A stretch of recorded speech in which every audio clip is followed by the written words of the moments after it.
Live from Brooklyn, New York, this is Stay Busy with Armon Sadler.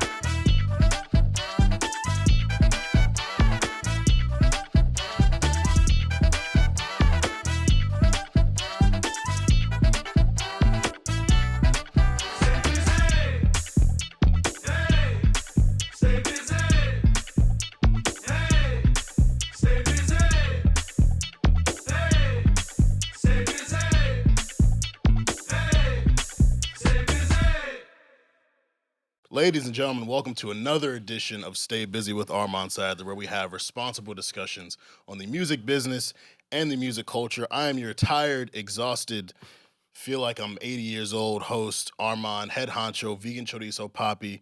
What a year it's been so far. I've been exhausted since like January 1st, 2023, but I love to come in here and do this, especially with great people, and you're going to meet him later. I felt a jolt of energy just talking to this guy for 10 minutes. I want to give a big shout out to our listeners tapping back in for season 4. I want to thank our amazing Women's History Month guests, Annabelle Klein and Kiana Stiles. Fantastic episodes. You both have fantastic stories and journeys. Thank you for sharing it with us. A lot of people were inspired by y'all. We had a lot of great feedback about that, so thank you for coming through. Listeners and non-listeners, if you're coming here for the first time, make sure you subscribe to our YouTube channel for all visual episodes, YouTube shorts, past busy sessions, or you can subscribe on your preferred audio platform. Leave a review, a like, a comment. Share with your friends, engage with us on social media at StayBusyPod on Twitter, Instagram, and TikTok. If you want to jump on the podcast OnlyFans Patreon, you can hit the link in our bio, patreon.com/StayBusyPod. Got to give a shout out to the team. Nick Early, executive producing at a high level as only he does. Kieran Hurley, the man that I can see for the first time since January at the Columbia Cornell game. Kieran's in the building. Always great to see my favorite white man. And Shavonda Shields, our VP of engagement and outreach. Shout out to you, Siobhan.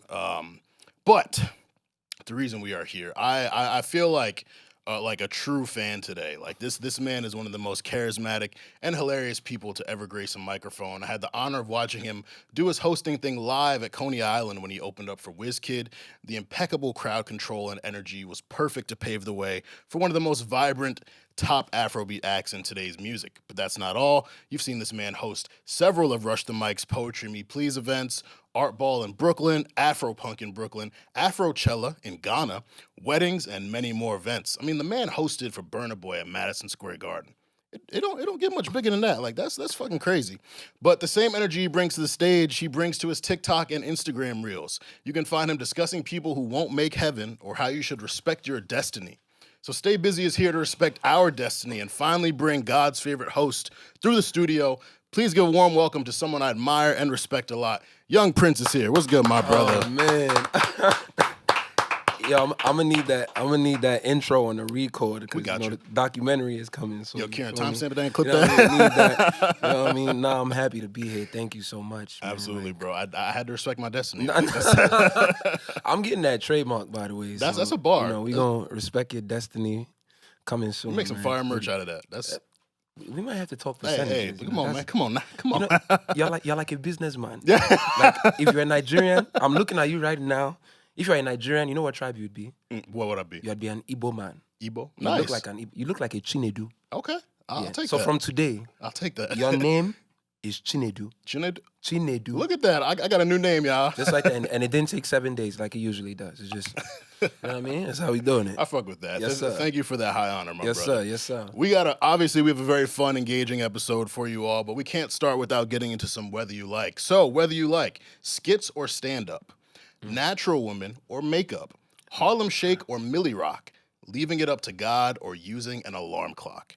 So as a comedian, do you like skits or do you like stand-up? I'm gonna go with stand-up, and I'm gonna put stand-up as, with the live hostings as well. Right. Just because that just allows me to be more free, allows me to be more natural, engage with the crowd. Skits are cool. Don't get me wrong. Like I like doing the skits, but I mean it's just a little more tedious when I'm I like being in front of people. I feel like, that's what I'm born to do. I'm born to just be in front of the crowd. I was voted class clown in high school. Not surprised. So, everything is full circle for me. So definitely, stand up for sure. I found a lot of people say this, like a lot of the like Instagram comedians who do skits, they're struggling with stand up. I mean, it's not for everybody. Right. It's hard to, you can't, I don't like how I said that. Let me do it again. When you live, you live. Yeah. So it's just, some people have it, some people don't. And the ones that don't is just, it's unfortunate. Yeah. Yeah, man. Everybody got their lanes. Now, do you like a good natural woman, or did you like one who could slay that face? Ladies and gentlemen, I plead the fifth. Because I know how my crowd is. For me, I like a woman that can do both. Yeah. Because, you get a lot of guys that'll be like, oh, no, I need my woman all natural. But I ain't gonna lie. I tell people, doing makeup is an art. Yeah. When they do the eyebrow and then they paint, and I like that. Now, I don't want you looking like Krusty the Clown, and then when I put the flash on you, you need to know how to get the setting spray popping, blend. Yeah. But I'm gonna stay out of women's business. Facts. You feel me? Also but true. I will say though, I do, like I said, I appreciate the women that can do both. Facts. Natural beat or just natural, no makeup, nothing. I'm here for I'm here for it both. It really is weird to pick one side. No, because it's just like, why? Yeah. Why put two baddies against each other? Facts. You feel me? Get you somebody who can do both. Hello. They were spitting. I don't want to wake up and then you look like Rick Ross.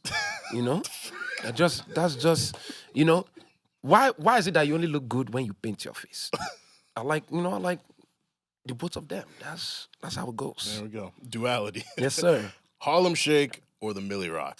I feel like these are two of the most iconic dances. Yeah, from like New York City. the Millie Rock has really stuck around. Like we saw the Nene, we saw the Quan, we saw a bunch of dances that were like hot and they went away. But the Millie Rock has stuck around. But the Harlem Shake, I was doing that in 2001. Nah, for sure. So it's like, damn, like which one is it? I feel like it's hard to choose because like you hear certain songs, like you hear Special Delivery. Yeah, they just move. But then you hear Fantasia, When I See You, you getting ready to do your. I don't know, man. I'm gonna go. Damn, this is tough. I'm gonna go Harlem Shake. I'm gonna just go Harlem Shake because it's just so many variations of the. You know what I mean? You could do so much with the shoulder work. Yeah. Same with the Millie Rock, but I feel like Harlem Shake is more iconic for sure. So I'm gonna go with that. Absolutely. I saw your Harlem Shake in the dance video. Rush posted it. Oh, we're not gonna go there. We not in London. Yeah, this guy does his homework, man. Yeah, you know me. You know I'm this out guy here. does his homework, man. I like that. Nah, we gonna go Harlem Shake, and I go shoulder for shoulder with a few people. You know what I mean? Okay. We go shoulder to shoulder. We gonna talk about that a little later, though. You remember when they used to do Harlem Shake contests at parties? Of course, the battles, and I don't like how they tried to gentrify the Harlem Shake in 2012. That was disgusting. Time. That was absolutely disgusting, and I wish very bad things. Because I remember like Those people, they will not see heaven, for sure. They will be on a future episode coming soon. Because I remember people talking about it on the internet. I was like, the Harlem Shake. Oh, like what we've been doing since 2001. And then when I saw the video and what niggas was doing, I was like, yeah, my stomach turned. Yeah, this is not. It's not it. It was a sad day in Harlem. It's not it. I'm glad that trend didn't last long. No, absolutely. It died a very painful death. And lastly, are you leaving it up to God in the morning, or are you using an alarm clock? I always leave it up to God. I'll be honest with you. The way my body has been set up for years, now if I have a late night, I might set an alarm if I have something important to do in the morning, but trust in the Lord, man. Trust in the Lord. Always. Yeah. I feel like we're all at the age where like our bodies will naturally get us up around 5, 6 anyways. Yeah. I wake up every day. I wake up 6:30 every day, even on the weekends. It's just the craziest shit in the world. Yeah, it's annoying sometimes. No, too, very. I'll be on vacation sometimes, and it's like, okay, I'm up at 6:30, and it's me, my thoughts, and Sports Center in the background. Niggas all sleeping in. We waiting for them. It's the craziest thing in the world. But yeah, I can't do the alarm thing. The alarm is just it's very oppressive to me. Especially the iPhone alarm. I don't know. I know you could customize it, but it's like that. Nah. There's really they don't offer any pleasant sounds. No, like, I think you could use music. Yeah, you can. Because I remember at one point I was using music, but then I started to hate the song, and I was just like, you know what? Let's not Let's not do that at all. Yeah, absolutely. Yes, sir. My brother, you came in drippy. We got to do I a mean- fit check. Can we get a view of the brother's fit? mean, Like, to tell us what you got on. We're gonna start with the hat. You know, Okay. shout outs my bro Black Chris. This is his album. You know, Kente Radio 89.5. He's representing Ghana, but you know, he got the hat, so you know, I gotta rep for the Nigerians. I like wearing a piece of clothing, you know, that represents my bro. Shout outs to all the black brands out there. But today, you know, I was feeling, you know, I gotta stay busy with, you know, Paul Heyman, a podcast and whatnot. You know, He knows the nicknames. John Cena, That's my journalism guy. and whatnot. You know what I mean? I do my homework too. You know, we got the Gucci windbreaker. Calm. Timeless piece. And it's reversible. That's why I bought it. Oh, shit. So you can, if I want to wear this side, Mhm. I turn this out. That's the only reason I bought it, because usually I'm very frugal. Mhm. But in this life, when you work hard, you take care of yourself. Absolutely. So, you know, I took care of myself. I bought this. I saw these pants. I don't know what's going on with Instagram, but every day there's an ad with. Yeah. So I saw these one time. I said, "Oh, I'm buying this from MNML." I don't tuck sauce. Like if you ask me where I got something, I'm gonna tell you Shout out to if I you. like you. Right. You know, you can't be somebody that I don't really like, and you ask me, "Oh, where'd you get this?" I'm like, "Yo, they don't even sell this no more, bro. Yo, I ain't they gonna lie. actually Like, closed the store, they bro. closed the store, and then you know we got the Gucci kicks to match with the Gucci. You know, Very calm. I like Gucci. They got some quality stuff. Yeah, you know, I used to be broke, so Yeah, you get a little bit of money, take care of yourself. absolutely. Yes, sir. Well, what a great feeling it is. Yes, sir. Yes, What sir. a great feeling. Let's jump into this chat. I want to give a big shout out to fellow Cornellian, Rizpah Bellard. We talked about Brent Faiyaz's Show You Off grant a couple weeks ago, and she was a recipient of it for her company, Nova Farming. So big shout out to you, Rizpah. Shout out to Brent Faiyaz for doing that for her and for other black women business owners. That's dope, and I can't wait to see what Rizpah does with it. Let's get into why I'm so exhausted. Did you get a chance to stream Dreamville Fest? Yeah, so it's so crazy because I saw my bros in the chat talking about it, and then only 3 of them went. So I'm Yeah. like, what are y'all talking about? I actually ran into Rush. Yeah, Yeah. shout out to Rush, man. That's the y'all know guy. how that goes. Stay That's the busy alum. family. Big PMP, we here. Yeah, so I'm looking in the group chat and I see the guys talking about the show. I'm like, yo, where y'all watching? It was like it was on Prime Video, and I was like, oh, okay, so let me watch it. And I got in just in time for the Drake performance. I was like, nah, this is, and then like I loved how the camera just kept, or the drone that's crazy. Like Yeah. seeing, I believe it was like 50,000 people. It was OD. It was, and that's just a testament to how, you know, great Cole is. You know, just his longevity, his impact on the game. For him to have his own festival and have all these iconic artists pull up, like, so yeah, I was definitely tuned in to the live stream. It was great vibes. Yeah. I was obviously there for press, but like Patron hit me up to upgrade me to VIP. Complex. So I was like, shit. I mean, Armon flex. you feel me? Like I'm gonna take this VIP. Heavy. But of course, for that set, even VIP was packed the fuck out. No, I can Like, imagine. It was, I can it only was imagine. Nuts. But it was so worthwhile. Like that's the best festival I've been to personally. And I've been to Broccoli City, Rolling Loud, Roots. What's the other one? Day in Vegas. Like I think. Were you Dreamville. VIP at all of these as well? I was VIP at Rolling Loud. I was not VIP at the other 3. So, Okay. I mean, listen. it was a steady climb. I always say, listen, you get in where you get in, and Absolutely. you know what I mean. I don't know. The festival thing is a lot. It is. Like, It is. It's really a lot. I was telling my girl, like, it's such a great idea in theory. You Yes. pay this set amount to see so many dope artists, Until you get there. but it's tiring as fuck. Mhm, You're moving from stage to stage. The food is priced crazy. Yeah, I saw they had like $100 for some My brother. nuggets. The Playboy Nuggets. Chicken nuggets doused in like some type of cognac with gold flakes and caviar. $100 for it. I didn't buy them. I ain't see nobody buy them. Okay, But I was like this, because y'all already are taxing me for tacos. To offer some $100 nuggets, that combination, wait. Who's eating that? Like chicken. Wait, yeah, chicken nuggets. chicken nuggets that we get from Wendy's. Yes, $100. yes. Is it Jesus Christ that made the nuggets? I don't fucking know, bro. my But days. like, first of all, to douse my chicken nuggets in In cognac, cognac.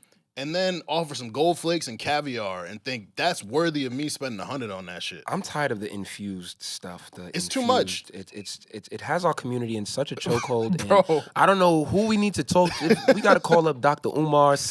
We need to have some. I done seen infused oxtail. Please, enough. Leave the food alone. Leave it alone.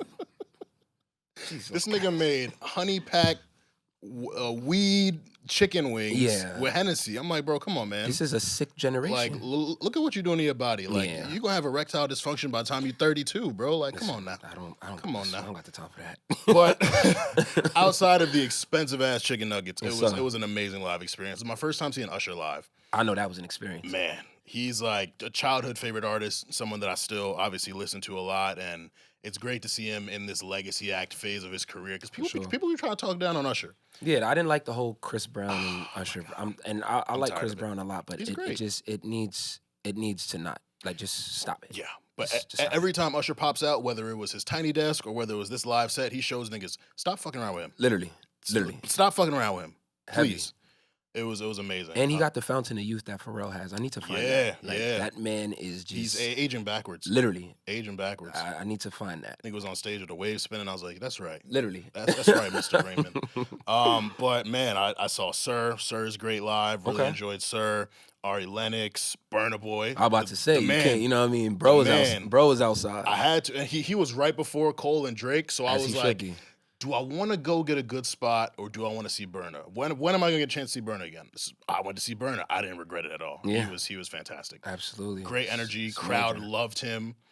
He sounds good live. Like that's a big thing for me. He sounds exactly like the song. It's the wildest thing in the world to me. Like, because I'm starting to get a little snobbish with like live performances. As you should. Like, do you see what Ticketmaster be doing? Bro, yeah. I think Ticketmaster is a criminal organization that needs to be investigated. Yeah, absolutely. Like, I will gladly join that task force. I want to take them down, Spirit Airlines, Frontier Airlines, and Hartsfield Jackson Airport. Okay, yes, right. I think it's a money laundering front or some type of. They are criminals, all of them. Yeah, they're criminals, and they're all colluding. No, yes. You are Nigerian. I'm telling you. You are Chinedu. You are Nigerian. Yes, sir.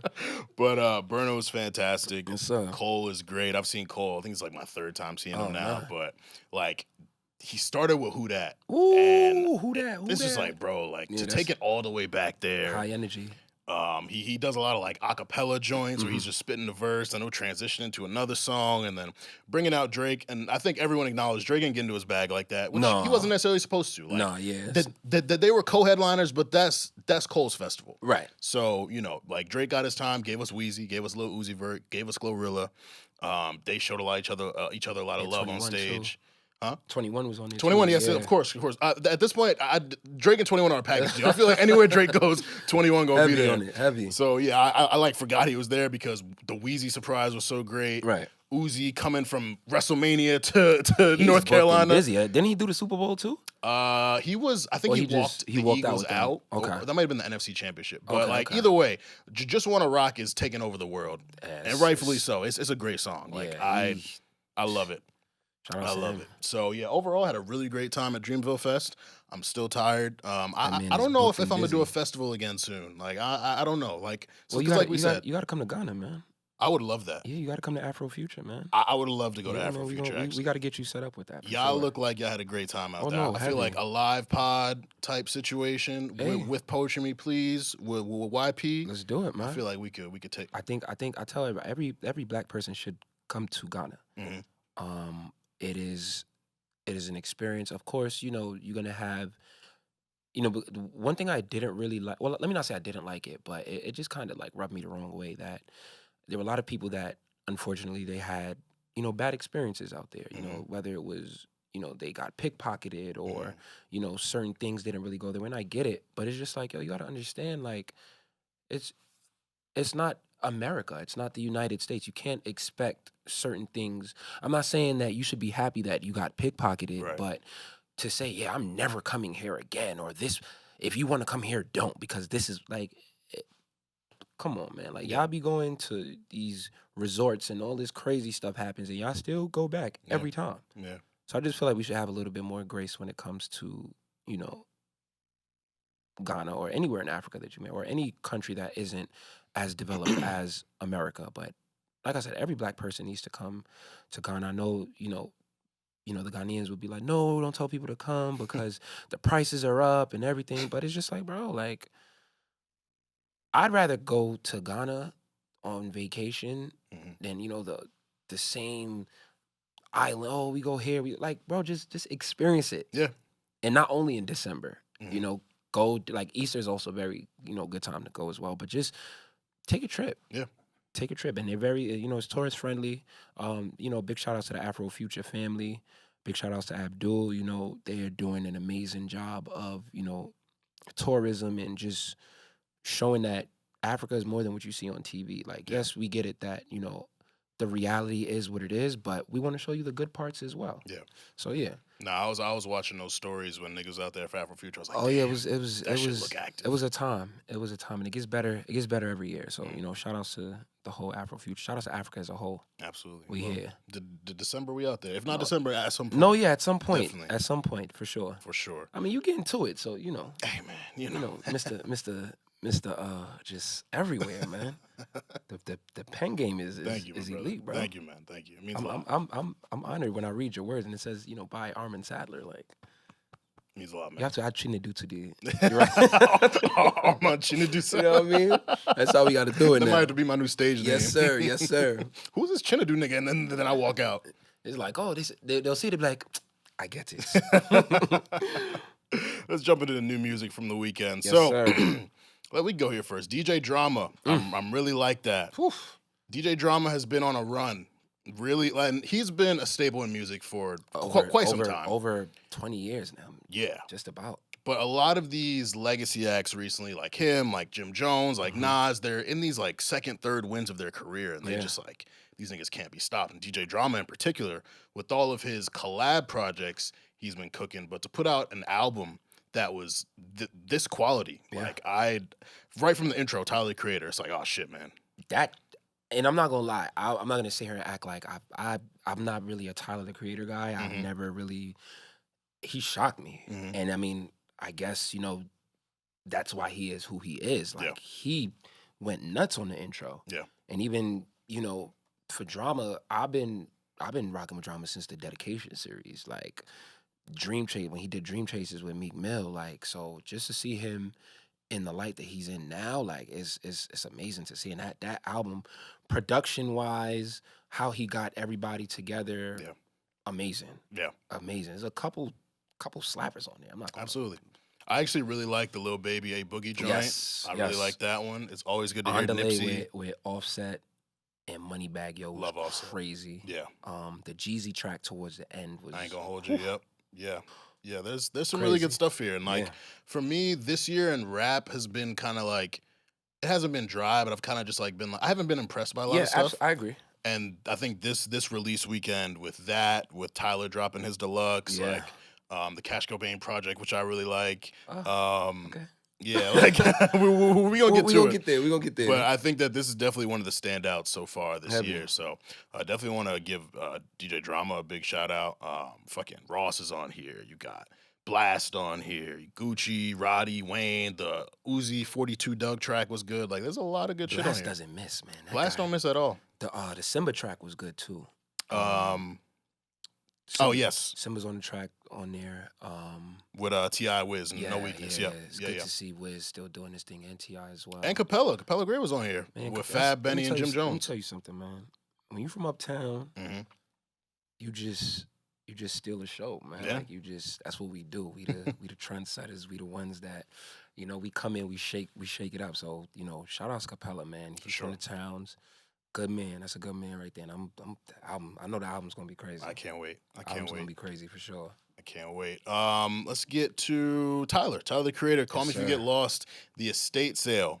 So many things I love about this. One, he gave us a deluxe over a year after the album came out. That's the one he won the Grammy for, right? Yeah. Won in 2022, Best Rap Album. Crazy. And Tyler is so intentional about the art, about the visuals, about these eras of his career.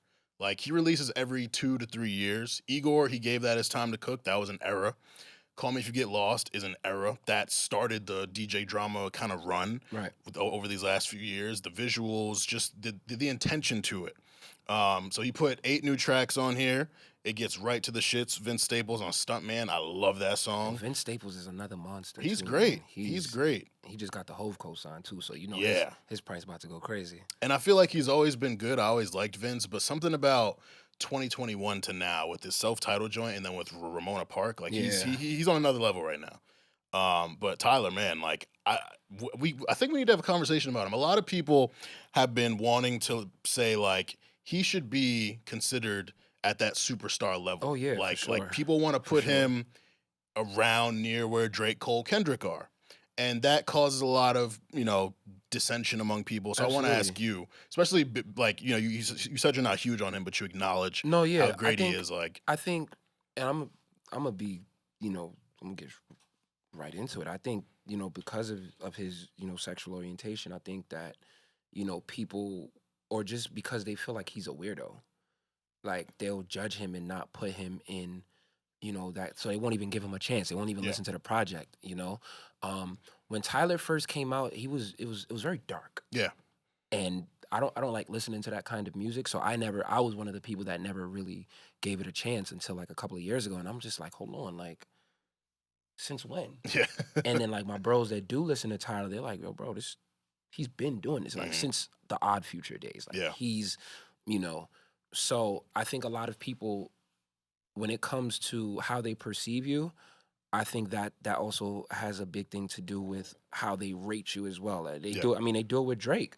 Like because they feel like Drake is soft or this and that, they won't put him in certain conversations. But it's just like you can't. One thing I always say, like, you can't deny talent. Yeah. You can't like Tyler is undeniably like one of the most talented rappers out currently, but a lot of people won't give him those accolades because of, how he chooses to present himself. But it's just like, the talent is there. It is. And, I get it, rap, as a rapper, you're supposed to uphold this certain type of like braggadocious or tough image. Though. Yeah, but it's just like it's boxing people in. Yeah, everybody comes up differently. Like if the talent is there and the music is good, it's just like, why not? Yeah.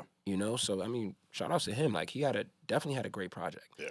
And even the production, like I feel like even if you don't like Tyler as a rapper, I feel like you can always appreciate good production on the album. So there's something for everyone here. Like you said, there's a production, there's a rap ability, he's clever, he's quirky, he's funny, and like similar to you when he first came in, the shock value shit, like I wasn't really for it. Yeah, it was a lot. It was around like I listened to his older stuff, like She with Frank Ocean. I love that song. But it was like Flower Boy in 2017 where I was really like, oh nah, like Tyler's that guy. Yeah. And then he goes completely left with Igor, which was hard. So I'm like, oh, this nigga got that in his bag. Heavy. And then he kind of brings it back to like grassroots rap, or Call Me If You Get Lost.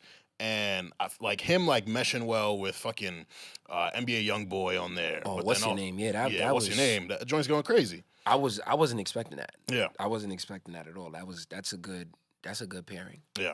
That joint, the joint with Doug, How Wind Blows, Lil Wayne, like he's definitely someone that we need to put maybe a bit higher than people would want to. And doesn't he have his own like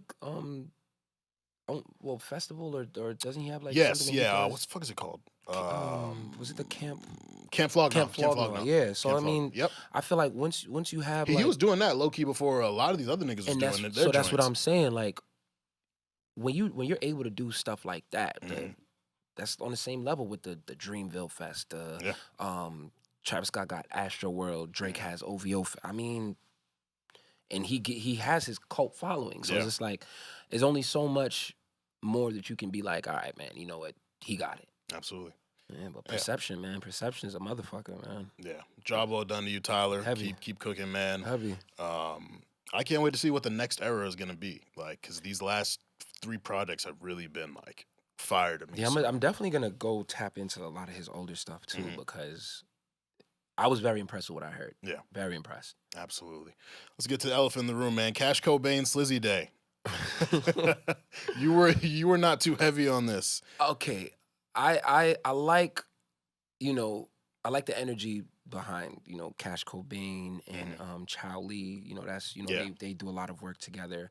My little sis, big shout outs, my little sister Ashley. She's been trying to get me to list like, yo, bro, these guys are it. This is, and you know, I'm not one of the guys that if I don't like your music, I'm not gonna say, oh, this shit is whack. Yeah. You know, it's not for me. Yeah. And I feel like more people need to adapt that mindset. Even though there is whack music out there, but it's just it's not for me to doom the little Jersey club with the piano and the it's not really my thing. Like the heavy on the auto tune, sampling. It works for them. Like, you know, they get booked for Rolling Loud, and I'm happy for them. They from the towns. Yeah. Shout outs to them. It's for me, I can't really get into it. I respect that.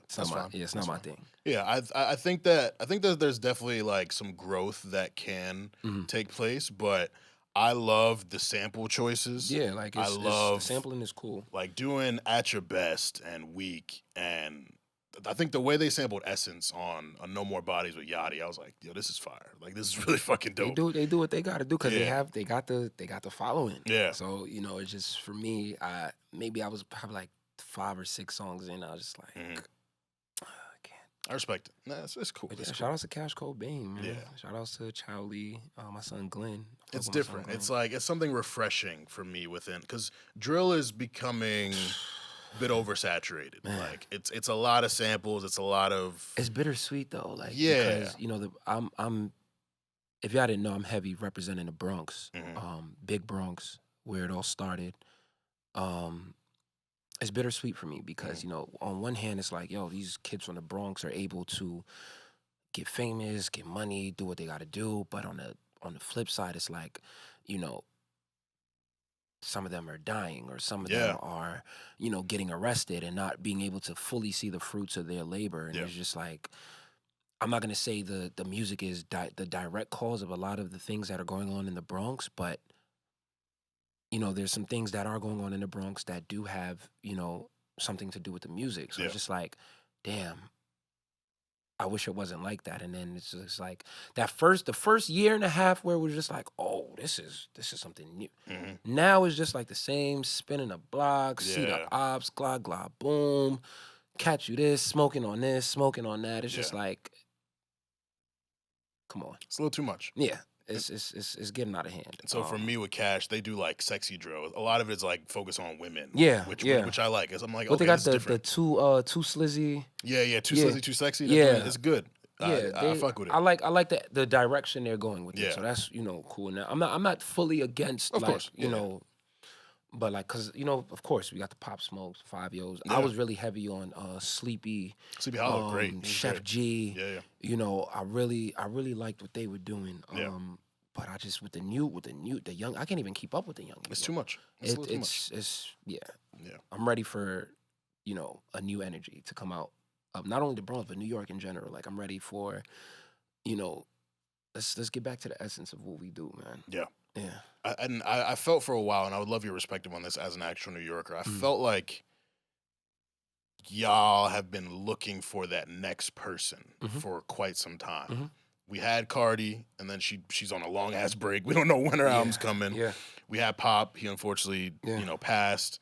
Faiyaz for a second looked like maybe he could be the guy, but I'm not. Yeah. I'm not really jacking it. I feel like a lot of Ice Spice is great. I love Ice Spice. Like Big Spice Cabinet. I've said it on this show. Big Munch Cabinet. Militia. Like I love Ice Spice, but I feel like a big part of the fanfare for her is the fact that like New York has been craving like something like that. Someone. Yeah. Is that something you would agree with? Yeah, because you know, as New Yorkers, we have heavy main character syndrome, as we should. You know, we are the greatest city in the world. Like, wow, like imagine not being from New York. I mean, I literally live it. So, like, imagine telling somebody you're from like Wisconsin or something. Like, I thought you were gonna say Jersey. Thank you, bro. No, I got a lot of business in Jersey, so we're not gonna go there. Shout out to Jersey. But yeah, like I feel like, you know, we, like you said, we were looking for that person that's like, all right, who's gonna be, you know, so yeah, we were always looking for that person. I like Ice Spice. I think she's a superstar. I think, you know, she has a lot of potential to be great. Yeah. But I want more. Like I was to go back to like the days where we had like 6 or 7 artists from New York that was like, you know, shout out to Boogie. You know, A Boogie is still, of course, you know, we got Lil TJ, but I want more. Like There's a lot of talent in the city too. For sure, Like shout out to my always. son Fergie Baby. Like Fergie is one of those like, Fergie is doing what he needs to do. Yeah. My son Joff, my man Uchi, he's doing his thing as well. There's a lot of talent in the city, so we're just, of course, Capella. Like Capella has the Yeah. most anticipated album. Like we waiting, you know what I Yeah. mean? So yeah, as New Yorkers, it's just like we just want that person, that standout that's gonna be like, yo, this is who got it right now. This is who we could brag on. This is who we could brag about. So Yeah. man. And lastly, Chlöe in Pieces. Very, very highly anticipated debut solo album for her. We've talked about it on the pod in previous seasons, and going into it, it was a little shaky for me. It was a little shaky. Yeah. Like I wasn't feeling them singles like that. I kind of felt like the way that she's been pushed was a bit gimmicky, not focused on her talent as much. Absolutely. There's always something. That Bust It Challenge in 2021 really just it just opened things up. It's like, oh yeah, press that button every time. Like which is beautiful girl. Like, hey, like, do what you gotta do, because that's like, if you look good, show it off. Like, right. It's great marketing. But I felt like the direction, the kind of intention, the purpose was lost, because like at her core, she's an amazing vocalist. For sure. Like niggas love Chlöe and Halle because they can sing their asses off and they can do a lot of different shit.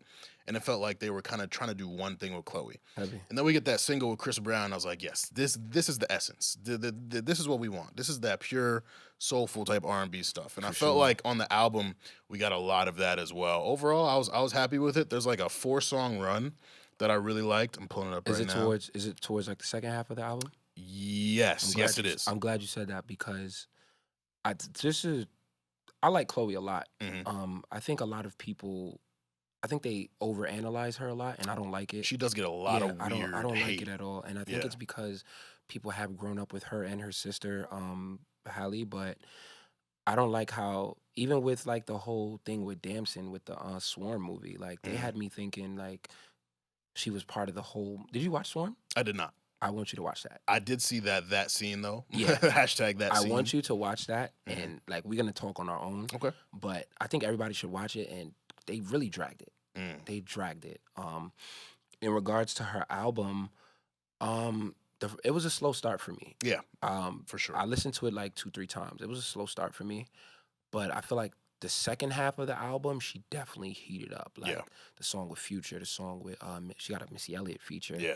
The Chris Brown song. Like, I think she's coming into her own as an artist, and I'm here for it. Like I'm here for Chlöe, and not like that. Like, yo, I'm here for you, baby girl. Like, not like that, but like, I'm here for the success. You feel me? I'm here to see, what she does, because she got the Beyonce cosign. Yeah. So, it's hard to.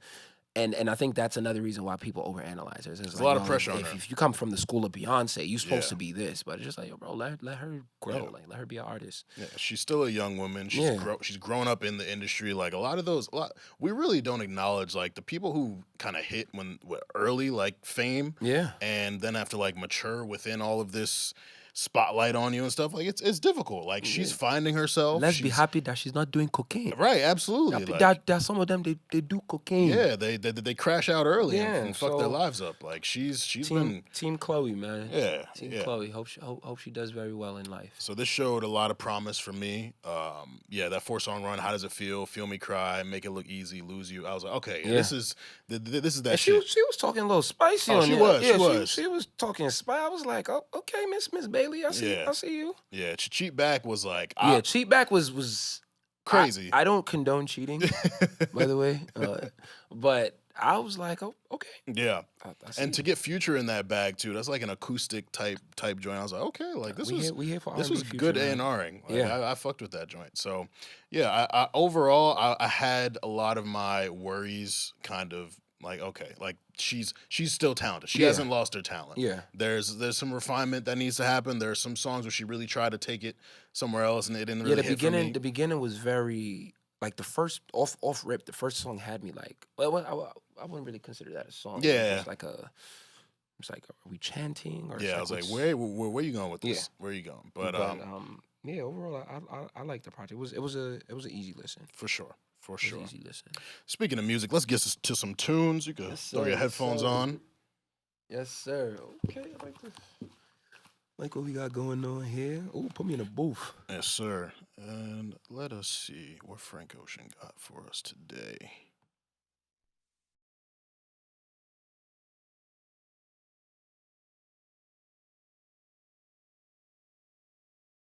All right, my brother YP, what you Yes, got for sir. us to play today? All right, man. So this is a very underrated artist to me. Jozzy, you feel me? The whole project, man, this was songs for women, free game for niggas. Mm-hmm. That is a playlist song. When you trying to be grown, listen, I'm gonna put you on a game. You trying to be grown, you put this project on, get the candles going, get the wine going. Just put this project on. I'm telling you, automatic party starter. Okay. And you know, shout out to Jozzy. I think she's very talented. Like this is a lot of people be like, oh, R&B is dead, R&B is this, R&B is that. This is a project you need to tap into. You know, and yeah, man. All right. Well, let's hear it. It's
Jozzy, man. She asked me. Yeah, I had to do a little research. She was mentored by Timbaland and Missy Elliott or Pharrell. Um, uh, yeah, Her resume is beastie. yeah. Yeah. Wrote on Lil Nas X, Old Town Road, Lemonade, Internet Money, Mr. Right Now, Metro 21 featuring Drake, Yep. Coldplay, Rihanna, Pharrell, Weekend. God damn. Yo, Oh, that's the one sanctioned. Diddy signed. Okay, Yes. I knew that name. Looking, I was like Yes. Jozzy. I've seen that. Okay, yeah. Sanctioned. This is great work. That's some good work. It's like you said, there's a '90s bop to it. I think I'm sure Diddy was very Of course. influential in getting that there. But vocals are great. Love the production. Like that's good shit. I'm gonna have to tap into that project. Nah, definitely listen to that project. I'm telling you, I'm putting y'all on the game right now. If you haven't heard it, Jozzy, man, that's the vibe right there. Love that. Love that. Thank you for that. And that was produced by Cardiac and Wu-Ten. Oh, So look at that. shout out to Cardiac Wu-Ten. My track. I just tapped in. I saw this person's name going around a lot, Jordan Ward. So I had to tap into the project, listen to it the other day. Love it. So I brought 0495 Okay. by Jordan Ward, and this is produced by Lido. Okay.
That was 0495 by Jordan Ward from his new project Forward. Very unique song. Like, not like the Yeah, for typical sure. strong song structure there. I think he's got a really unique voice, though. That's Like, that's one person on the song. yeah. Oh, Yeah, okay. yeah. He can do a lot of different things with his voice. Wow. Super talented dude. Okay. Yeah, like I said, I checked the project out and Where's he like from? I want to say California. See. Let me That's why check I asked because I got those. This is one of those songs where you just left a dispensary. You Get you driving? get you some nice little, you know what I mean, and just I'm looking at the clouds right now, like Mhm. damn, I'm listening to the song, like man, I might give me a spliff after this and listen to that joint, see where it goes. Yeah, he was born and bred in St. Louis, based Okay. in Los Angeles. So Okay. Okay. the influence is there. Shout out to But the dirty. yeah, super dope projects. If you haven't heard Forward by Jordan Ward, I would highly encourage that. It's a refreshing listen. It's different. Like Absolutely. that's what I'm looking for in music these days. Is like people who just literally sound different. Yeah. Because a lot of this shit tends to sound the same. It's definitely an unorthodox style there, so I'm definitely gonna tap in and see. You know, I'm always looking to listen to new music as well. Absolutely. And so, listeners, if you want to hear those slides and all the slides that we have throughout the season, you can hit the link tree in our IG or Twitter bio. If you want to send us a song, whether you're an artist who wants to put us on or a fan who wants to put us on, hit us at StayBusyPod on Twitter, Instagram, or TikTok, or email us at StayBusyPod@gmail.com. You can take your headphones off. Oh, I felt like I was in a booth just now. I'm about to get on my Wu-Tang vibe. All right. To get into you, man. Bronx via Nigeria. So you were born in Nigeria. No, I was born out here. You're born out here. Yeah. Got you. Okay. And you've always lived in the Bronx? No, so I was actually born in Manhattan. Born in Manhattan. And okay. then we moved to the Bronx when I was about 5 years old. Okay. But you know, the culture is heavy. We was always going back there, always going to Nigeria, always just, you know, my mom wanted us to, you know, be proud of where we came from, see where we came from, and you know, it was definitely rough coming up. Mhm. You know, just being African and just maneuvering through being proud of where we come from, our names, you know, because those are the first things that would get made fun of. Yeah. And but overall, like I wouldn't change anything, man. Like I love the way I came up. I love, you know, that my mom instilled a sense of pride in the culture. Like, you know, we have our banters and everything, but I love being Nigerian. Mhm. Like I'd do it again. I don't know if you ever have these moments. I think back to like when we were kids and like the jokes that we would make, like yeah, man. African booty scratcher or making fun of dark skinned people. Midnights under the bed. Yeah. They would turn off the light and be like, "Hey, where'd he go?" Or they wouldn't let you know, manhunt. They wouldn't let me play at night because they say, you know, I'd be cheating. Yeah. It was a lot, man. It was a lot. So. Yeah. It's stuff that can stick with people. Oh too, no, man. yeah, And it really spoke to like this internalized, almost self hatred. Oh, yeah. Of our people. a lot of you know, Africans, they denied being African, or they would say like, "Oh no, I'm just black," or "I'm Jamaican," or something. And you know, it was again, like I said, it was rough coming up. But as you grow older, I think your parents play a big role in that. Just instilling that pride. My mom always told me, "Listen, I don't care what nobody says. You look good. You come from a good family. We are proud of who we are. We worked hard to get here, and nobody should ever make you feel bad about that." Yeah. When she told me that, nobody could ever make me feel bad about myself. And then, you know, I learned how to cut ass. So you tell me what you want to do. We here. You know what I mean? Absolutely. And when you were young, like, what were your interests? What did you want to be when you grow up? When you were like 5? Oh man.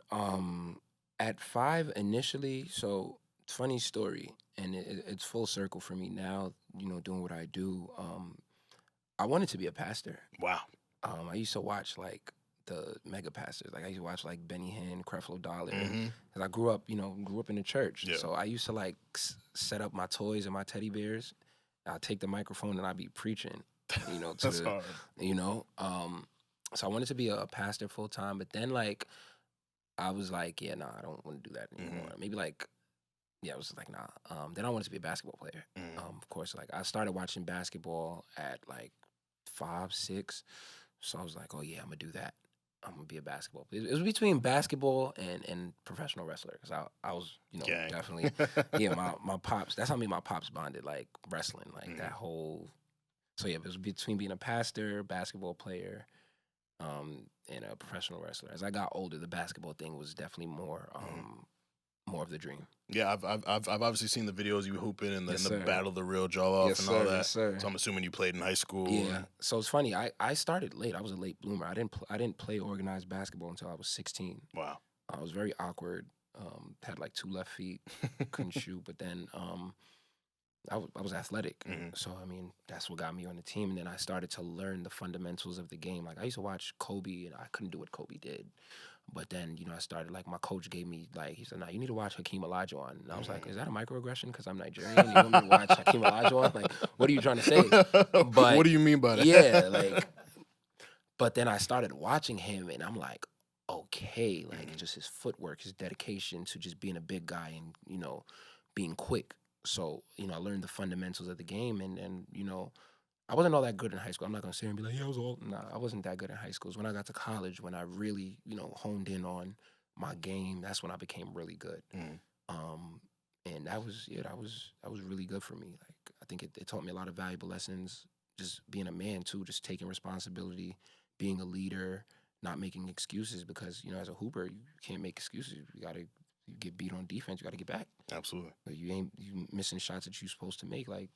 So, basketball is definitely something that, like, it was instilled in me that, you got to be a leader, got to do these things. So, yeah. Were you always like one of the taller people, or was there an age where Oh, you hit no, the growth yeah. spurt? So it's funny because I used to be short. Like, when I got into high school, I was like 5'9". Wow. Um, I can't even not- picture you as a short person. the same. Like, it's crazy. Freshman year, sophomore year, I was about 5'9". Then, like, my junior year, I shot up to 6'3". Senior year, I hit 6'5". So I'm like, okay, cool. Like, It's lit. yeah, it's lit. Like, I'm happy because I don't like how they treat short people. No offense to the It's all good. we said Short King Summer. Short King Spring. Short we King here. Spring. Cavs is out, baby. Cavs is out. I'm cuffed, but it's still Short King Spring, baby. Shout out to the short my short bros, but yeah, Absolutely. man. Yeah, line leaders. We was the line leaders in that school. Nigga. Fuck out of here. Life would be really different for me if I wasn't. I feel like it'd be totally different for me if I wasn't tall. Really? Yeah, because I feel like a part of my appeal is like my height. Like that's the first question people are like, "Oh my God, how tall are you?" And then like when I'm on stage, it's just like, "Damn, like you're really tall." Yeah. Like, yeah. That's me. Yes, sir. So initially wanting to be a pastor, and like with that, there's a lot of like soft and hard skills with that. Like Yes, obviously sir. public speaking, Yep. controlling a crowd. Yep. So being interested in that kind of planted the seeds for what you're doing now. Yeah. When did you host your first event? So as cliche as it sounds, like I got started in the church. I used to do all the like Christmas programs or the programs that we would do, and I would just like sometimes I would imitate my pastor or just make jokes about stuff in the church. Yeah. And that's when I really like started. I was probably like 13, 14 when I started doing that, and that's when I really discovered like comedy. The first I watched Kings of Comedy, but what made me fall in love with the stand up was Eddie Murphy Delirious and Eddie Murphy Raw. Those are the two that I said this is what I want to do in life. And then, but what really made me take this serious was I did a show in 2014 at LIU Brooklyn, and initially I wasn't gonna do the show. I was just at a very dark point in my life. At that time I had failed off the basketball team in college. My grades were bad. I was on academic probation, and I was just like, yo, I don't really want to do anything. And a friend of mine, he reached out to me and was just like, yo, bro, there's this fashion show in Brooklyn. I think you'd be really good for it. They're looking for a host. I'm like, man, I'm not trying to do all that. He said, yo, bro, you not doing anything. Like, might as well just come out. And that night changed my life forever. February in 2014, like that changed my life forever. And that was when I realized what my purpose was. Like, yo, this is what I'm going to do for the rest of my life. Entertain people. And from there, just, I just never gave up. Yeah. And it turned into, everything I have now. And I'm just thankful, man. Like, so like I said, it's full circle because I started, with the teddy bears and the toys and, doing that. And now, I'm in front of thousands of people. Yeah. Like it's really wild when you think about it. Like I'm really living my dreams. Yeah. And it's such a special moment when you have that. This is what I'm meant to be doing. Oh, heavy. I belong here. Yes, sir. I'm gonna like take this as far as I can take it until I Absolutely. can't take it like anymore. Pause if necessary. I'm sorry, listeners. Heavy on the pause. No, I for ruined a sure. great moment, For but like, sure. but no, like that's amazing. Yes, And sir. so the skill of hosting. I've hosted events before. People think I'm good at it. I feel like I can be awkward sometimes, but like Mhm. honing that skill, like what goes into hosting events, Right. and especially because you blend the comedy aspect too. So Absolutely. like what are some things that you noticed early on, like, all right, like I've got to tighten that up, I shouldn't do that, like kind of getting to the point where you're getting tapped for these thousands and thousands of people Yes, events. sir. I think, and what I always tell people, because I always have people reach out to me and ask, how do you exactly what you asked me, and I think knowing your crowd is such an important aspect of that. Hmm. So the same energy or content that I would give to a college crowd, I won't give it to a wedding crowd, you know, or if I'm in the club, I won't give the same energy that I would give at a public speaking engagement that I just have to, speak. Yeah. It's different. So knowing your crowd is very, very important. Engaging with the crowd as well. I'm not just gonna sit up there and tell jokes all day. Like I'm gonna go in the crowd. I'll, get the crowd hype or speak about things that are relatable. Hmm. I think once you do that, you realize that okay, I can do this here. I can't do this here. I can do this here. I can do that here.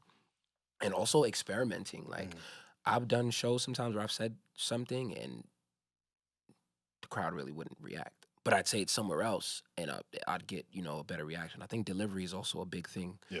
You know, the energy has to be there. It doesn't matter what you say; it's how you deliver it. True. So I definitely think, and stage presence. Stage presence is very, and people laugh when I say it, but I watch Jay-Z a lot. Like a lot of his live performances when I first started. Like I just Hmm. love how he captivates a crowd. His crowd control is just immaculate. Yeah. So I watched a lot of Jay-Z coming up. And for me, it was just like he's just so confident. Confidence is key when you're on stage. I Hmm. think, especially coming up in New York, like people can smell when you're not really.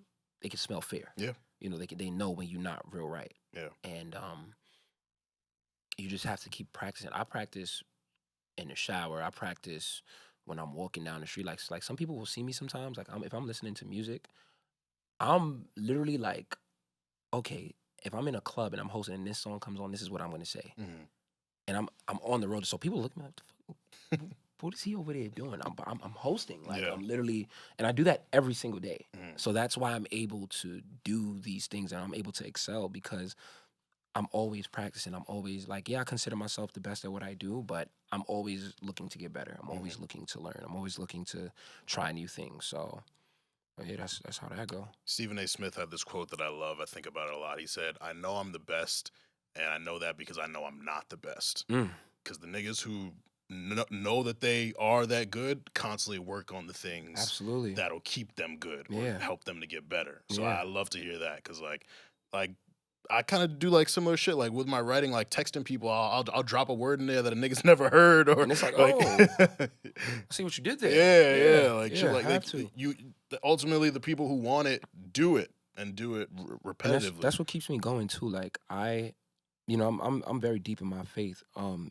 like when I pray, I just always ask God, like, don't allow me to think I'm bigger than what I am. Mm, And it does so I don't have to work hard because I'm almost 10 years into hosting and I've seen so many people come and go mhm, from hosts to DJs to artists and a lot of them they miss out on what they're supposed to be because they got cocky. mhm, They got, arrogant and they stopped putting in that work. And, yeah, my prayer is just always like, do not let me get to a level where I feel like nobody could talk to me or I can't get better. Like I'm a forever student of the game. mhm, I'm forever a student of the game. I'm forever doing things, or trying to learn new things. So yeah, man, consistency and just working on your craft, even though, I am at the plateau that I am, I don't see myself like that. mhm, I don't really see myself like that. I see myself as still, trying to make it, still underrated, still, and that's what keeps me, going. mhm. And so navigating the space as a host, like getting yourself out there, because obviously you're not in MSG off the Mm. bat. Like you No, got you right, got to right, work up to right. that. So what were some things that you did to essentially promote yourself and Mhm. like letting people know like, yo, like you could book me to host your event and like Yeah. I'm gonna smoke this shit. So, initially, like the era I came up in, it's not like now. I feel like it's all the hosts now, they have it so much easier with social media, and Mm, Instagram was a thing back then, but we didn't even have Instagram stories back in yeah, 2014. We didn't. you had to get a separate app to DM You niggas. know what I Like mean? it was Like, or crazy. you wanna link a girl, you got to go in a week You 52 could- picture.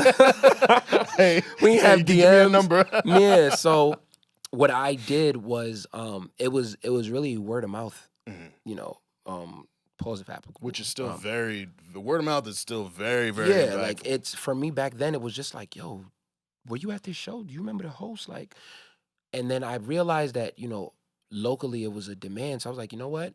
I'm gonna start a college tour. Mm, So I started going to all the CUNYs. Then I was like, all right, the CUNYs are cool. Let me go to the SUNYs. And every year, like I did 5 college tours. wow.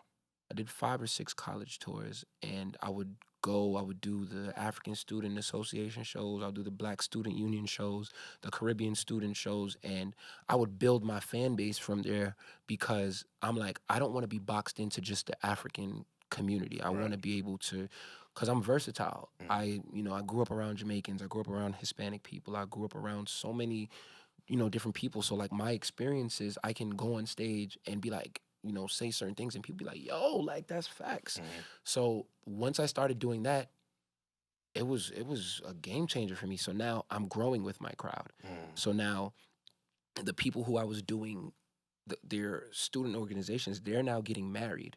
They now work at labels. They now work at things like, yo, I know this guy, he's a host. He did my college show Mhm. like 4 or 5 years ago. I think we should put him here. And now it opens me up to a whole new audience. So Mhm. it's like, I was like, yo, you have to be versatile. Yeah. You have to promote. I'm big on self promotion. Like, I haven't had a manager. I answer all my emails. Mm. I do all the promotions. I do everything. Like, it's me. So I'm a very big believer in, if you want something done the right way, do it yourself. Obviously, I need a team. So if you're out there, you're a manager, you're PR, call me. Because it does get tiring after a Yep. while. But yeah, like when I was coming up, it was a lot of self promotion. Like, yo, Mhm. book me to do your shows. Like, and I was doing free shows. Like when I first started, Mhm. and then like I started charging. I'll be transparent. I was charging $120 because I'm like, nobody's paying more than that for a host. And boy, was I wrong. Like, boy, was I wrong. Like, I remember somebody was like, yo, you need to like up your prices to like maybe like 600. I said, 6 what? That's real 6 though. who? That's real. Like, cause you don't want to price someone out. You don't want them to think that you think you're bigger than They're like, their who? opportunity. But you also When got to I, know fo- your value. Bro, I found out maybe like my 4th year in that they was paying people 4 to 5 figures to host for 2 hours. Wow. And some of these dudes that I was seeing that was getting, and no shade, but it wasn't fucking with me. Mhm. It wasn't. Like, it was corny. It was just, but they built a following. You could be corny, you could be, but if you know how to work the game and work the Mhm. system, you are going to eat for a very long time. Yeah. And I started realizing, like, yo, I'm shortchanging myself. I'm leaving a lot of money on the table. Mhm. So once I realized that, and I learned the business, when I did have a manager I did get a manager in like 2015, 2016. Shout out Foxy P. He schooled me to the game. He's the reason why, I got comfortable doing stand-up. He had this thing called African Princes of Comedy, Mhm. where we would go all over the place, all over the country, and do certain shows. So we did LA, we did Toronto, we did Dallas, then we did New York. New York was my breakout show in 2015. We did a show, we sold out Amazura for a comedy show. It's never been done before like that in the African community. And that's when I really realized, like, yo, there's money in this. And then you learn that, okay, well, there's sponsorships too. There are people that'll pay you to do certain things. So I was like, okay. But in the beginning, it was just all self-promotion, Yeah. just putting myself out there. Yeah.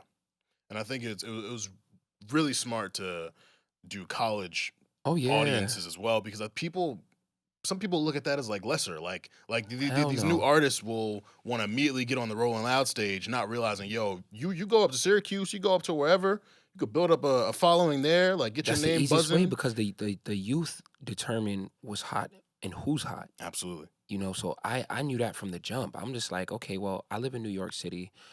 There's a lot of African, crowds that are here, but there's also a lot of Caribbean crowds, the Black Student Union. Like at the time, like 2014, I did maybe 4 or 5 shows. I did LIU Brooklyn, I did City College, I did Binghamton. Binghamton at the time was my biggest show today. I did a Black Student Union show. Shout outs to Kojo, man. Kojo was part of that. The guy. I've known Kojo for a minute, man. It was 800 people at that show, and at that time I was like, oh my god, like 800 people. What am I gonna do? Like, I was super nervous. Smashed that show. Then I did Albany. That was the first time I always wanted to do it. It's funny because they fronted on me for their Africa night that first year. And he was like, yeah, we don't know him. We're going to get somebody else that we know. Like, my cousins was vouching for me heavy. And they just, I won't say they shitted on me, but they shitted on me. I was on my Michael Jordan and I took it personal. So when that 2014 came and they reached out to me, I was like, I'm going to make sure this is the best show y'all ever seen in y'all life. And that's what it was. And basically had a residency at Albany. Like a lot of people, like, they think I went there. I swore it. I swore it. Shout out to UA, man. UA is a very pivotal part of my hosting career. Like, I ended up doing, all of their shows. I did like their Park Fest. Like one of my first major concerts was a Gucci Mane concert. Wow. Yeah, that was big for me. I did Park Fest for them. Like I'll always do an Albany show. Shout out to you, Albany. Funny enough, Gunna's last show, I hosted it. He did a show. Yeah, he did a show at Park Fest in Albany in 2020. Was it 2022? And like maybe like a week or two later, they picked him up. Wow. Yeah, so that's crazy. Yeah, the college scene was definitely. I always, my advice to any upcoming host or artist or definitely tap in with those crowds because you're not gonna get to the big stages immediately unless like you have some type of super luck where you viral the second you drop. Yeah. Learn to take the stairs. It's okay. It's okay to take the stairs. You gotta start local and then blow up. I think we live in an age where everybody wants that instant gratification, but a quote that I always live by, what lasts takes time. It takes time. I believe in longevity. So, yeah, man. That's facts. Well, what are some of your hosting icks, like things that bother you that people booking you do, or like that audiences do or fans do? Like, what are some things about the craft that bother you? So in the booking process, I understand that it can be very confusing, or so I have a submission form on my website. The submission form details everything: the date of your event, where it is, how long you want me to be there, and people will still ask questions. It's like, yo, bro, like, or they won't fill out that part. Like, hey, I need an MC. What are your rates? Or they'll DM me. Like my bio on Instagram literally says no DMs, and people will DM me. Yeah, it bothers me. It really, and people be like, oh, you trying who you think you are? I think I'm a professional. Like, let's be professional. Like, if you have booking, I'm not gonna ask nobody their prices in their DMs if they have, a link in their bio or a website where I can book, and I know all the information will be there. It's very annoying. I don't like when people book me for events and they ask me for a writer and things on my writer aren't there. It's like, what's the point of that? And it's not me being a diva. It's just like, if you ask me for certain things, I would like that. And I don't ask for much. I just need like towels, maybe some fruit snacks, some water. I'm a big fruit snacks guy too. I'm heavy on the fruit snacks. Absolutely. Heavy on the fruit snacks and the towels, because I'll be jumping around. I need Yeah. And it's not there. It's just like, yo, bro. Other than that, I charge a lot to the game, so a lot doesn't really bother me. Yeah. Word.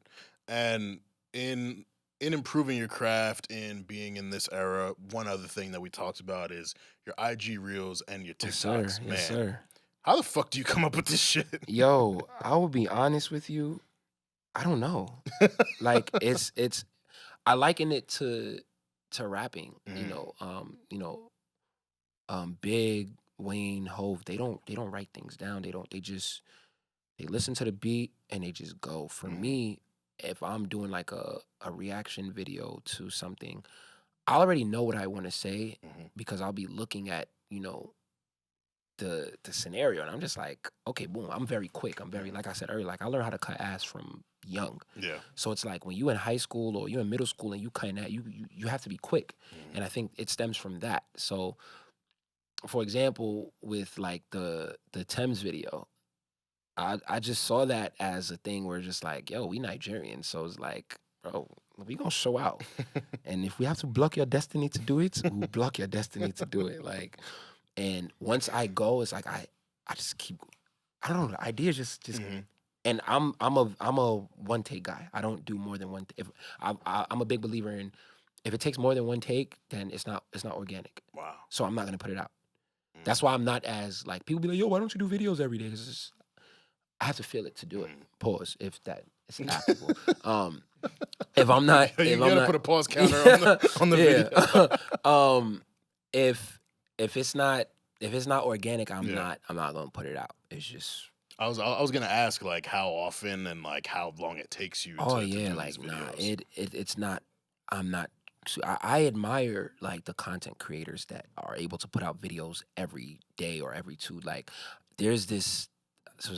There's a content creator that I mentor. Big shout out to him. His name is Any Cash.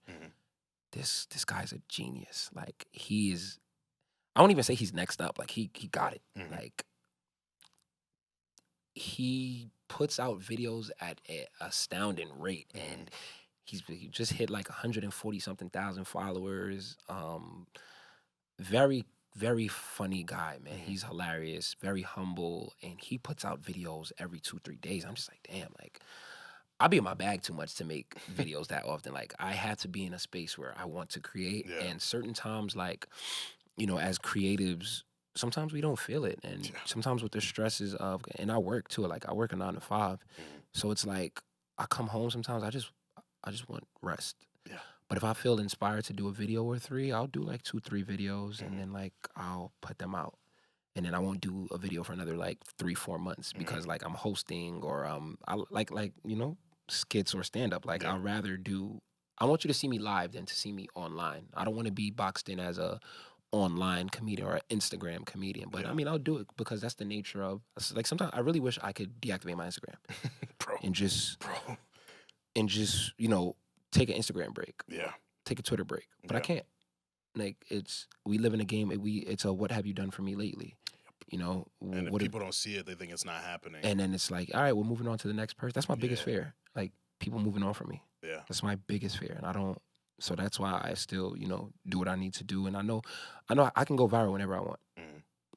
Like gangster, like I can put out a video today and it'll go viral. Talk your shit. No, because I really do that. Like I go on stage, but the skits, like I'm very meticulous with what I say. I know how to say certain things, and I know I always, my process for my videos is I want quotables, I want takeaways, I want people to take away at least 2 or 3 things from the video where they can be like, yo, remember when he said this? And people will stop me on the street like, yo, I just watched your video. Yo, you're mad funny. Like, why did you say that? How did you?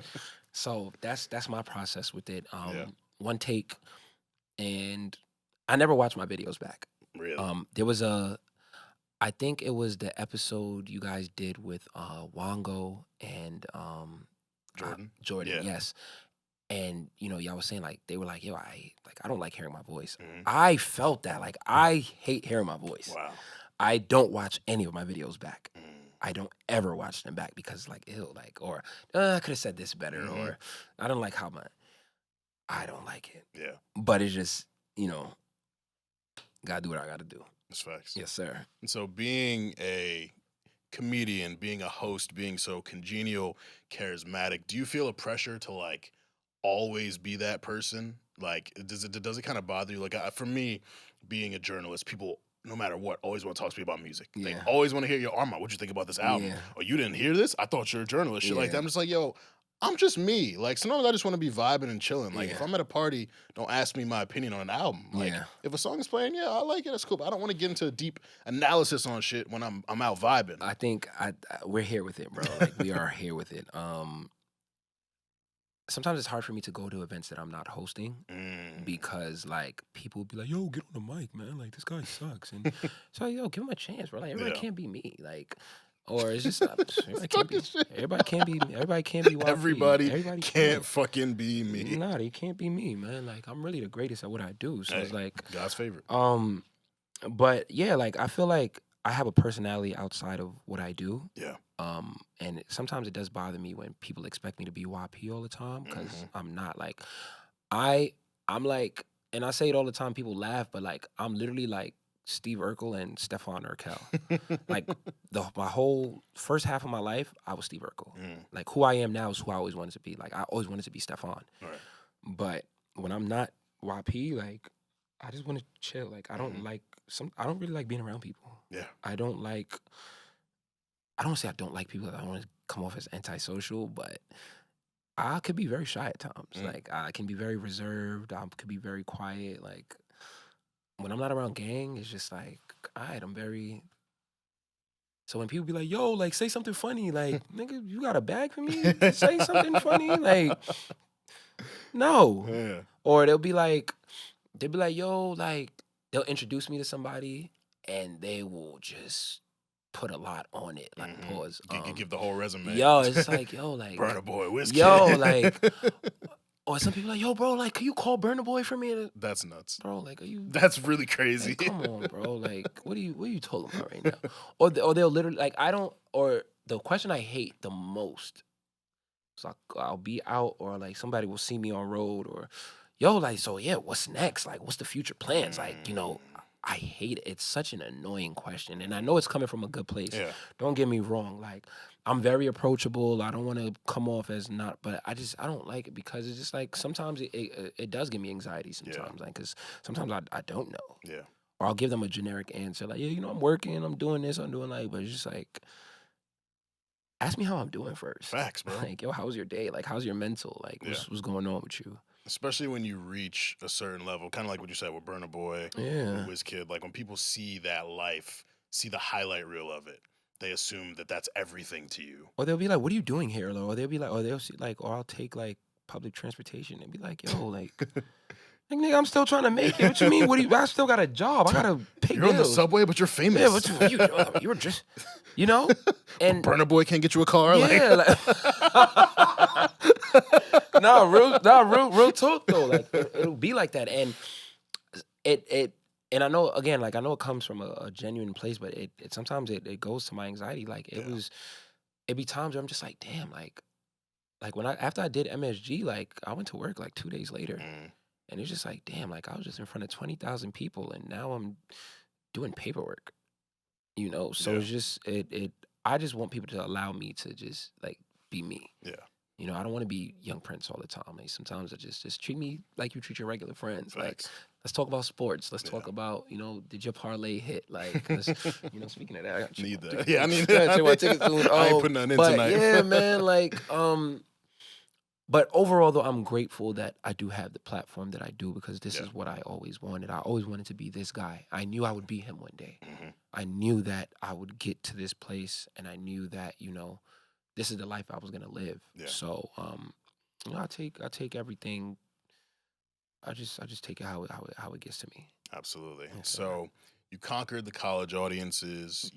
Your name started to buzz around New York. You're all over the country and the world, and then you kind of reach this next point where you're opening for WizKid. You're opening for Burna Boy. Like when you got that first big call for the first big artist, like what did that moment feel like? So funny enough, and I was talking to him about this at the Garden.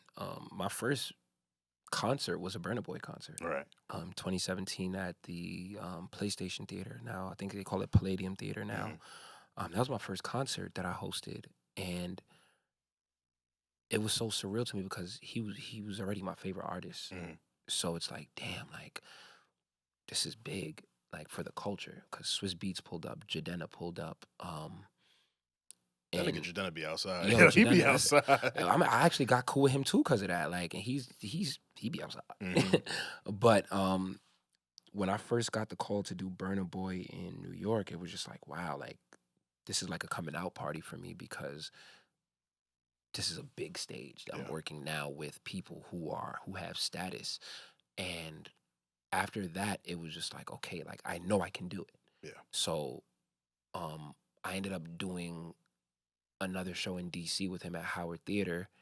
And then from there, it's just every time he came to New York, I did the Apollo Theater, I did Gramercy when he did Gramercy, and then MSG. So like I said, I told him, I said, yo, bro, like, we've come a long way. Like, he said, yo, you've been rocking with me from PlayStation Theater. So it just goes to show that, you know, you can dream while still being awake. You know, you can definitely dream while still being awake because I've met so many people, bro. Like people that I grew up listening to, like people that I've admired. Like, it's just like, wow. And then just having people acknowledge me for what I do, for something that was a hobby. Like, I used to entertain people in my classroom, used to make jokes in the classroom, and now I'm on a global level with it. So it's just like, it starts from here, and then as you continue to be consistent, it grows. So it's an amazing feeling. Staircase becomes a spiral of one, and then yes. mad luxurious. Yes, sir. Yes, sir, man. It just, man, levels just keep changing. Yeah. And of course, being around artists and interacting with a myriad of creators, like have you felt that your interests have expanded beyond comedy and hosting? Absolutely. Like, do you want to get into acting? Yes. And so I'm all for the acting. I want to take acting classes. If you got a script for me, listen, I'm an actor. I am an actor. Like, I've acted my way out of so many situations in life, and you know, listen, I'm here for it because, you know, I don't want to host shows forever. I don't want to be an MC forever. I definitely want to, you know, pivot into acting, but I also do want to be behind the scenes as well. Like, one of my goals is to have my own label, like my own agency. I want to have like a Rock Nation where I can manage talent, and because I have a very good eye for talent. Like, I know what's good. I know, you know, so that's long-term acting, and, you know, being an executive, like having my own talent agency / label. what's your thing against bald people, man? Against bald people? Yeah. I don't know what you're talking about. I saw a video. Bald head men at the barbershop. Listen. Let me tell you what's going on here. Listen, as the founder of Bald Nigga Ballers, like this is a crisis that I just feel like, why do y'all have to go to the barbershop? What do you mean? Like, they have y'all got razors, y'all have clippers, y'all are taking up valuable real estate and time at the barbershop. Like, I'll be so mad. Like, and my barber usually like lets me skip people, but there was one day, like, I had a show and I'm just like, yo, I need to go. And this Michael Jordan bowling ball head, bro, there was nothing to cut, bro. Like, bro, go use the Braun thing and just, you know what I mean? Why you, like, bro, have you cut your own hair before? I do it primarily. I don't, like, it's nice going to a barber, having someone. And you got a beard, so I get it. But thank you. I just feel like y'all need to go to the barbershop in the morning or something. Like, you're relegating us to the AM cuts? Yeah, like when there's nobody there. Crazy. Because, and then y'all be so, like, yo, the last time, like, that was the inspiration behind that video, because I was in a rush. He gonna say, yeah, bro, I want you to get a little on the sides. What you mean? Go home and cut it yourself. And he didn't have a beard. That's what got me. That's what got me even more mad. Yeah, that's because a selfish ass nigga. So I get it. You know, you got to get the beard lined up. Because it's you gotta tough. Get Like, I've shaped mine up.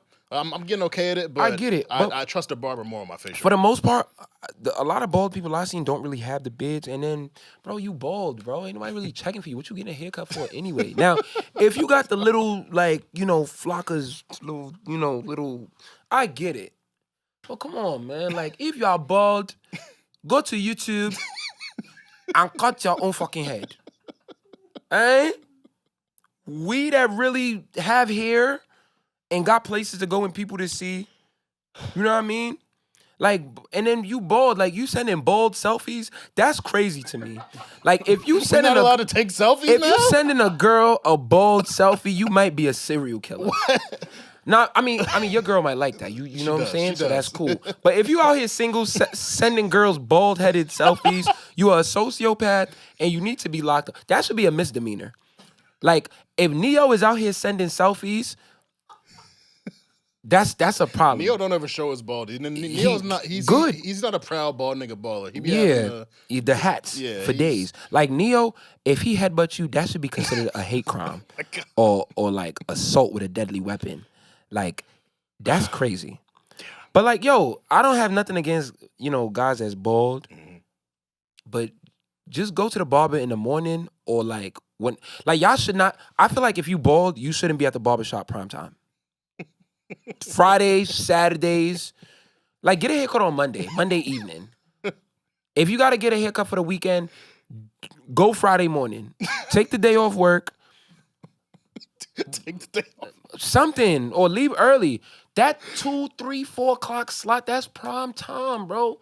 And you in the chair and then you smiling. What you smiling for? Ain't shit funny. Ain't shit funny. Which like you taking up time. Because it feels good to have somebody and then you who's a professional. You gonna tell him what to do. Man, if you don't get your bald-headed crystal ball. All right, I'm gonna chill.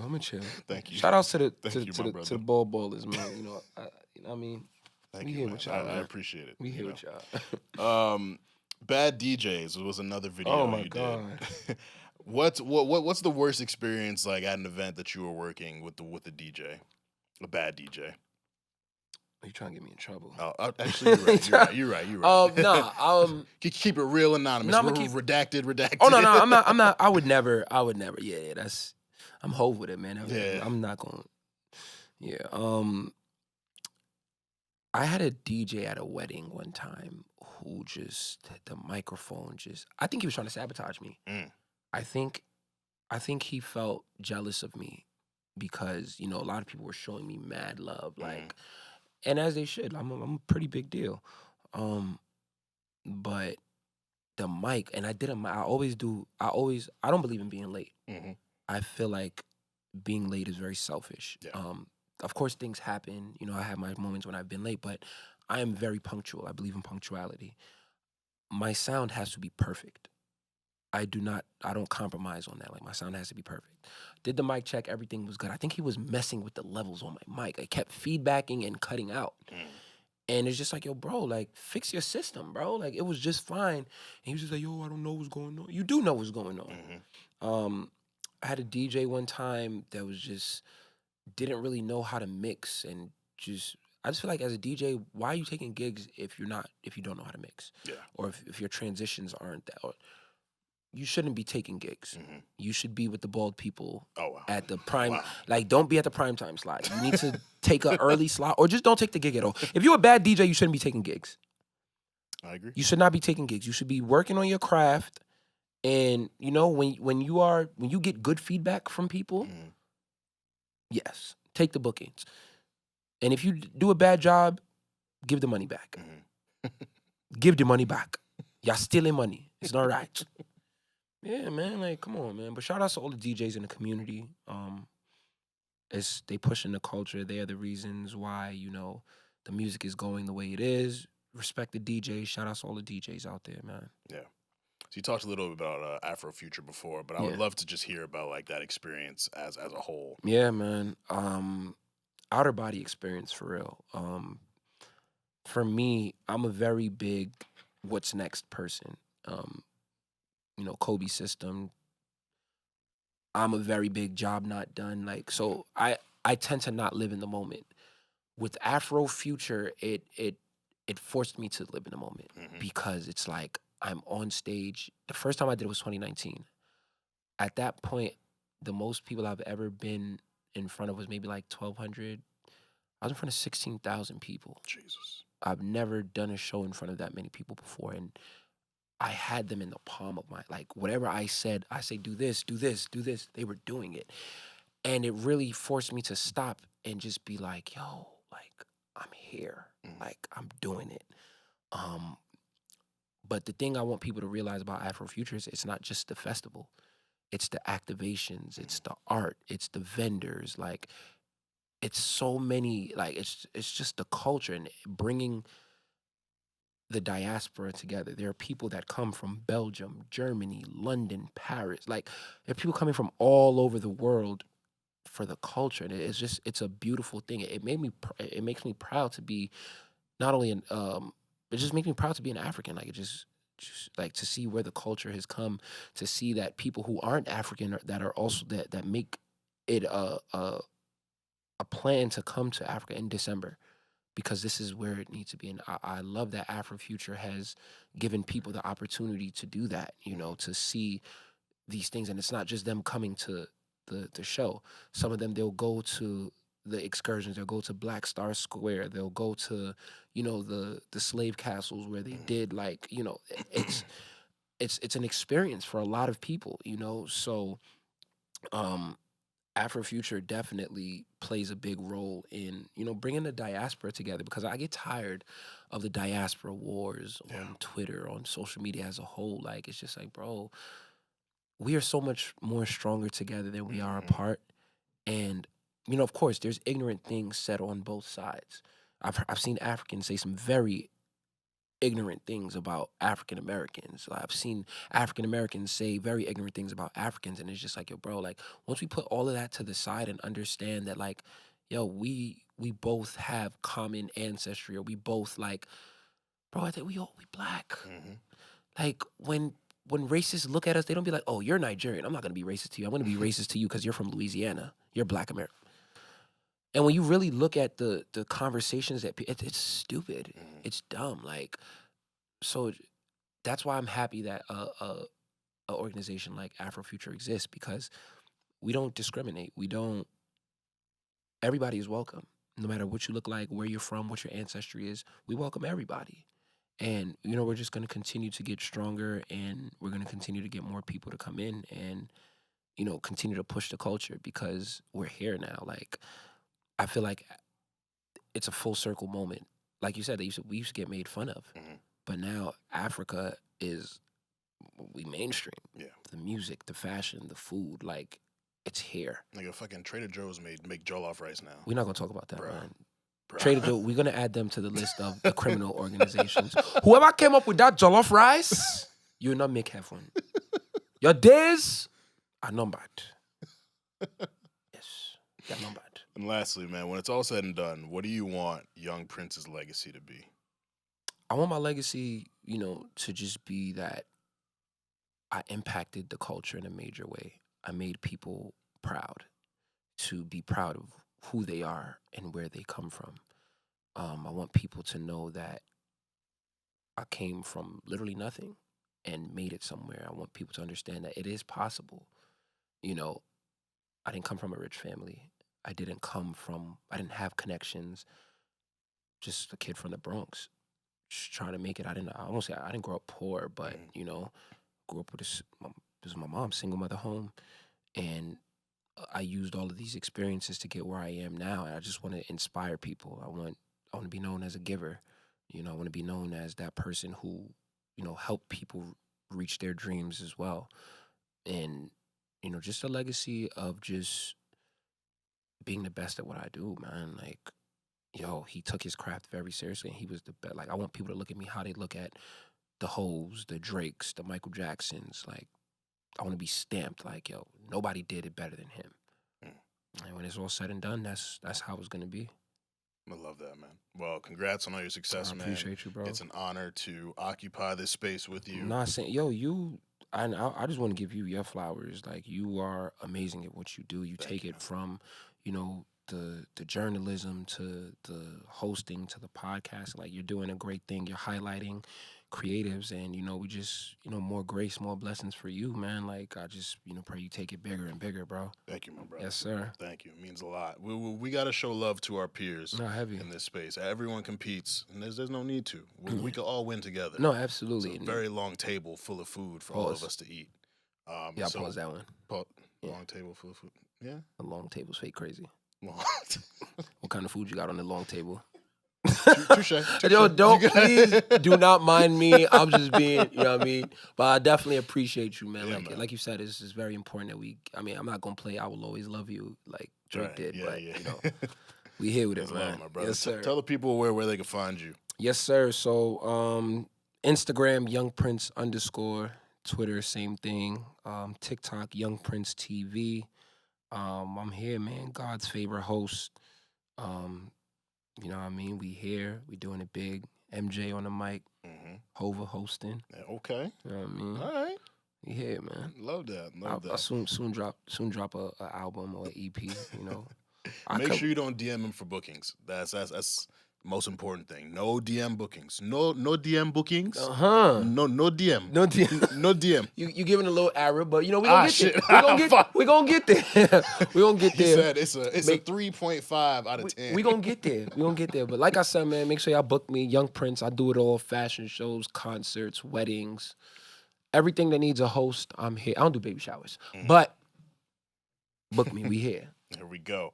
Well, fantastic episode with Young Prince. I hope y'all took something from that. I hope y'all learned something. I hope y'all are inspired. Again, make sure you subscribe to the YouTube. Hit the Patreon, patreon.com/StayBusyPod. Follow us on social media, StayBusyPod on Twitter, IG, TikTok. Most importantly, make sure that you stay safe, stay humble, stay busy. Baby girl, how you feeling? I've been out in the world, staying busy, taking time, getting right if you miss me. I've been out in the world, staying busy. Mondays 9 a.m. Partying with the gang. Every week, tell a friend. Busy over everything. Busy boys out of Cornell, ain't you heard? Got the vibes. They put you on. Got the slides. I'm the SARS. Running down. No, we hold it down. Baby girl, how you feeling? I've been out in the world, staying busy, taking time, getting right if you miss me. I've been out in the world, staying busy.